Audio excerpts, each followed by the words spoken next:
Miarabantsika rehetra izay mahita ny vidéo indray androany hianarantsika mahakasika ny suspended chord. Inona ka ihany dikan'izany? Ny accord rehetrarehetra dia misy anarany daholo ary misy antony nanaovana ny anarany. Ny accord anankiray matoa antsoina hoe suspendu dia misy zavatra solonao zany dia misy zavatra apetakanao.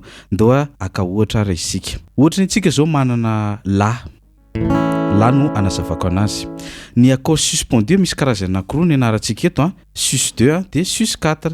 Inona ka dikan'izay? Ny sus 2 dia apetakanao ny deuxième note, ny sus 4 dia apetrakanao ny quatrième note.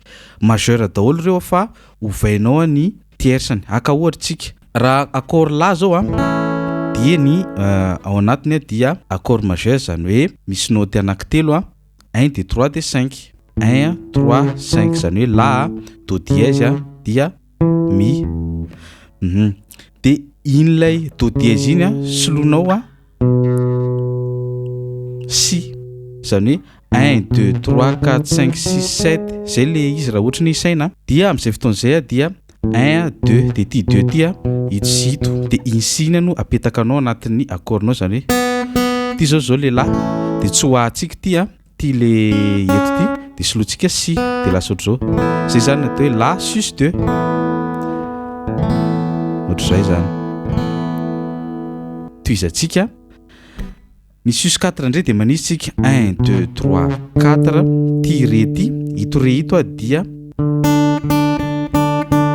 le la teo zany le la anao ohatr' zao esorinao ty dia solonao eto. Raha ohatra ny re indray zao nanaovantsika anazy ito zao ny re mahazatra antsika dia ny seconde ndrea isaitsika ohatra ny eto zao ny re angalantsika anazy hoe do re mi hoe re dia hoe 1 2 3 4 5 6 7 dia 1 2 mi zany. Dia ty zany zao le re dia tsy hohana zay ny re sus 2. Dia raha re indray atao sus 4 dia hoe 1 2 3 4 zany hoe ampina sol zany le re. Ty zao le re dia ampina ty note sol ty dia zay re sus 4 anazy. Onary ny fampiasana an'ireny ohatra ianao zany zao mitendrira ohatra hoe ohatra ny antananao ohatra zany ohatra ny antananao zany hoe ampiasainao ampatsiro an'le accordnao rehefa manao rythmique ianao na ihany koa mety hoe zay mihitsy le accord mahatsara anazy ohatra hoe au lieu dia ampiasa re ianao dia afaka ataony re sus 2.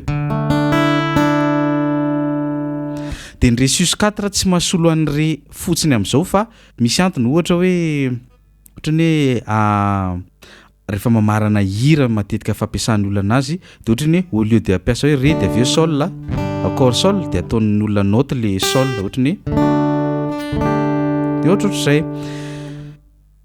Zay ny vidéo antsika androany fohifohy le izy nefa mino fa nandraisanao zavatra any anaty courant ligne antsika na any amin'ireny vidéo vidina na ihany koa ho anareo izay manao an'ilay communauté virtuelle dia antsika mandalina izy miaraka amin'ny hira sy ohatr'izany. Zay no mampiavaka kely n'izy ity satria tsika atao amin'ny page tsy afaka mivalapatra be noho ny amin'ny fotoana. Dia zay fa dia mankasitraka tsika rehetrarehetra veloma daholo.